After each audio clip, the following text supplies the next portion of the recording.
Hi guys, how are you? My name is Jaqueline and welcome to our English classes.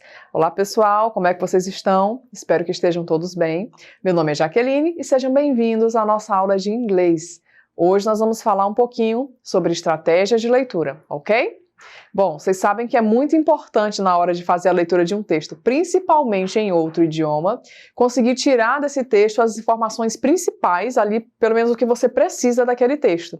E para isso existem as estratégias de leitura, para ajudar vocês a tirar maior proveito desse texto, ok? E hoje a gente vai aprender um pouquinho delas.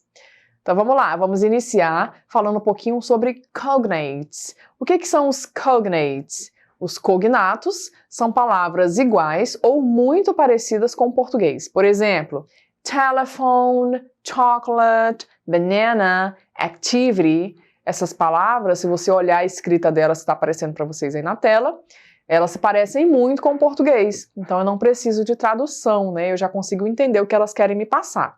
Mas fiquem atentos aos false friends, ou seja, os falsos cognatos. Os falsos cognatos são palavras que parecem com o português, mas na realidade elas têm tradução totalmente diferente. Por exemplo, parents, você pode pensar que são parentes, mas na verdade significa pais. Push, como na imagem está mostrando aí, push, você pode pensar que é puxar, mas na verdade é o contrário, é empurrar. Prejudice não é prejudicial, é preconceito. E assim por diante, ok? Então esses aí são os cognatos e eles são muito importantes dentro do texto porque eles nos ajudam a aumentar a nossa compreensão. Prediction. O que é prediction e o que isso tem a ver com o texto? Bom, o prediction é prever ou deduzir o conteúdo de um texto através do título ou de outros elementos tipográficos, como, por exemplo, as ilustrações, que são as imagens, né? Uma palavra conhecida, um formato textual. Então, quanto mais cultura geral o leitor tem, melhor a compreensão. Então, você vai observar a estrutura do seu texto ali. O que é o título? O que o título está falando? Está falando sobre bicicletas? O título está falando sobre viagens? Então você já pode prever, adiantar que aquele texto vai trazer um certo tipo de vocabulário. Que estrutura tem esse texto? Será que trata-se de uma música? Trata-se de uma receita? O que tem imagens esse texto? O que essa imagem está passando para mim? Então você pode fazer essa prévia leitura, né, do texto para conseguir compreender melhor o que ele diz. Preparar a sua mente para essa leitura. Para treinar a prediction de vocês, observem esse texto aí que está todo em inglês, claro, mas se vocês fizerem a prediction, vocês vão conseguir entender. Bom, então se vocês observarem aí, pela imagem, a gente já sabe que se trata de uma música.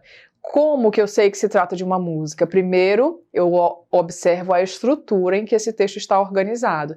Segundo, eu vou fazer o uso do conhecimento de mundo, esse conhecimento que vocês já trazem com vocês.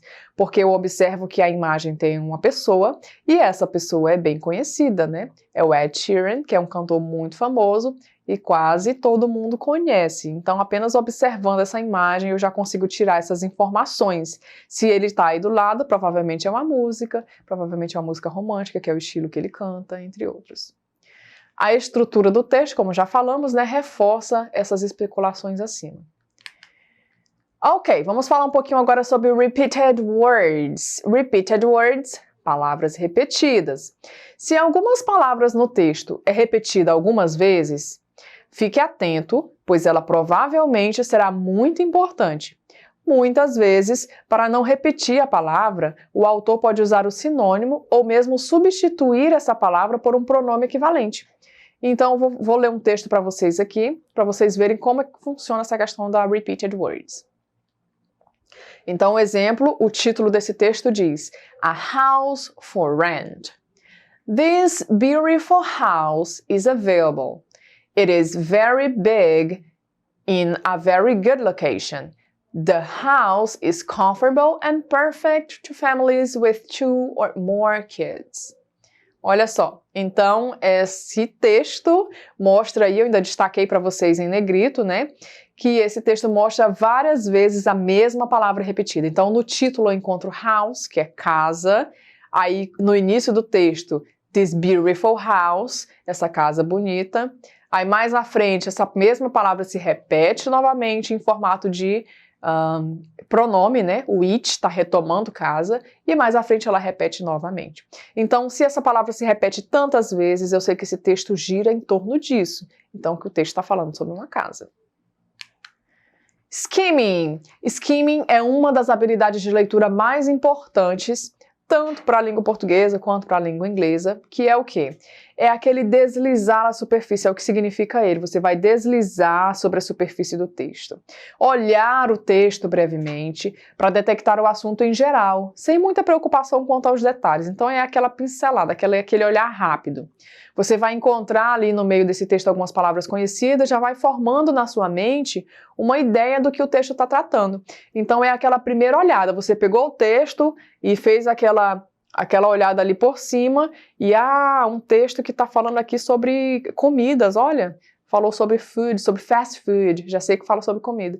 Então é aquela olhada rápida, para você ter uma ideia e já ir se preparando para o que aquele texto pode dizer. Então, se você der uma olhada em geral, aí fazer um skimming desse texto, vocês vão conseguir perceber o que ele quer passar para você. E em especial, o tema principal, né? Então, vamos fazer essa análise juntos e vocês vão perceber como é fácil fazer aí, usar essa técnica. Bom, então eu sei que o tema principal desse texto fala sobre o coronavírus. Por quê? Porque o coronavírus é um cognato, é uma palavra cognata, uma palavra que é igual ao português. Então eu já sei que se trata disso, tá lá o título, né? Coronavirus e o Covid-19. Sobre o que fala o texto? Fala sobre o coronavírus. O que mais que eu consigo perceber? Que ele fala sobre os primeiros sintomas ou os sintomas primários, porque tá bem claro ali também na forma de cognato, né? Primary symptoms. O que mais? Que o coronavírus pode causar problemas respiratórios, porque a gente vê aí o pulmãozinho destacado, tem um pontinho, né? Que ele afeta a cabeça, a boca, a garganta e o pulmão. E que essa matéria também foi retirada de uma página do governo na internet, porque a gente observa lá embaixo esse endereço.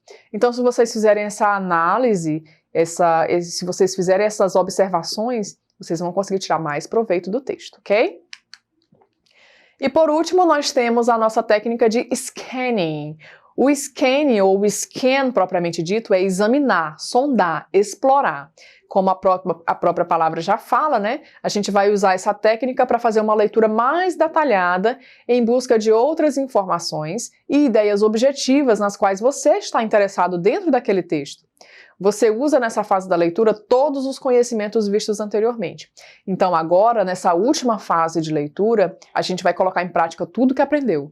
O skimming, a gente vai colocar em prática o uso dos cognatos, da predição. Então a gente vai usar tudo agora, porque é aquela leitura detalhada mesmo, palavra a palavra, para tentar tirar o máximo de informações possíveis desse texto, ok? Olha um exemplo de scanning aí. Então nós temos um texto que fala sobre couch potato. A couch potato is a slang used to describe a lazy person. It usually refers specifically to someone who watches TV all day long, does not exercise, or have any interesting hobbies. It was first used by a 1970s comic artist who drew lazy, sedentary characters he called couch potatoes. Então a gente está com esse texto aí todo em inglês, eu não vou traduzir o texto todo para vocês, justamente para vocês usarem aí a predição, tá? Então temos esse texto aí em inglês e a análise dele. Como que a gente pode analisar? Tem algumas perguntas aí para nortear vocês. Sobre o que fala o texto? Bom, nós sabemos que o texto fala sobre couch potato, porque é uma das palavras que mais se repete. Tem na imagem, tem no texto mais de uma vez, né? O que significa couch potato? Então, logo um pouquinho depois de couch potato, está falando que essa palavra é usada para se referir ao quê? Usually refers, geralmente se refere, a someone who watches TV. O que é watch TV? Pela TV, eu sei que é assistir TV, né? All day long. Just not exercise. Not exercise é o quê? Não se exercita, certo? Or have any interesting hobbies, ou não tem nenhum atividade preferida. Couch potatoes gostam de exercícios físicos? Novamente, a gente viu lá que está bem claro, not exercises. não se exercita. Então, a gente sabe que não, couch potatoes não gostam de atividades físicas. Então, vocês foram capazes de responder 3 perguntas apenas baseado aí nesse textinho, ok? Usando as predições. Muito bem, agora chegou a hora da nossa atividade. Vamos fazer a atividade aí para ver se vocês estão ligadinhos mesmo, prestando bastante atenção na nossa aula. Vamos lá? Na question 1, cite alguns recursos que podemos usar quando interpretamos um texto em inglês. Então, hoje nós aprendemos vários recursos que nós podemos usar para fazer uma interpretação melhor de um texto em inglês, para tirar o maior proveito desse texto, né? Vocês estão lembrados? Então, vamos relembrar juntos.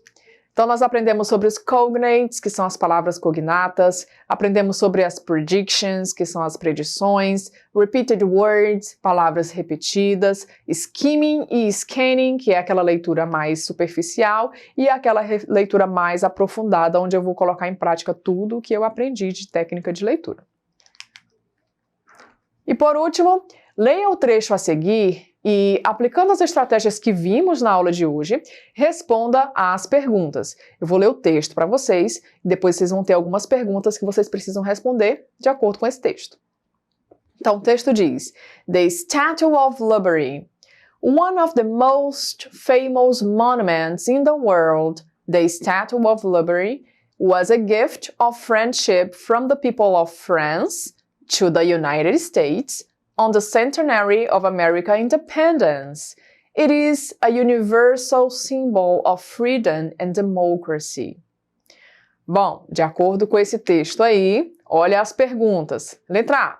A Estátua da Liberdade foi um presente dado aos Estados Unidos da América. Quem deu esse presente? Tá fácil, né? Então, como que a gente pode fazer aí para encontrar essa informação? Eu tenho uma palavra aí que é cognata, Estados Unidos da América. Eu vou procurar o que está ao redor dessa palavra para entender a resposta. Letra B. O presente foi dado em que ocasião? E na letra C, como a Estátua da Liberdade é conhecida hoje? Tá fácil, né, pessoal? Bom, então vamos lá as respostas. Na letra A, quem foi que deu esse presente? Bom, foi dado pela França. Como é que eu sei? Lá pertinho dos Estados Unidos, ó. Friendship from the people of France to the United States. Então, foi dado para os Estados Unidos pela França. O presente foi dado em que ocasião? E aí só tem uma ocasião aí, que é a comemoração do centenário da independência americana, que está um pouquinho depois do United States. The Centenary of American Independence. Também palavras cognatas. E por último, como a Estátua da Liberdade é conhecida hoje? Como é que eu sei? Lá no textinho está falando sobre universal, universal, ela é universalmente conhecida como símbolo da liberdade e da democracia. Symbol, freedom, democracy. Ok? E é isso, pessoal. Espero que vocês tenham gostado da aula de hoje. Não esqueçam de acessar a plataforma Eduque para mais informações, para assistir essa aula quantas vezes vocês quiserem, ok? See you next class!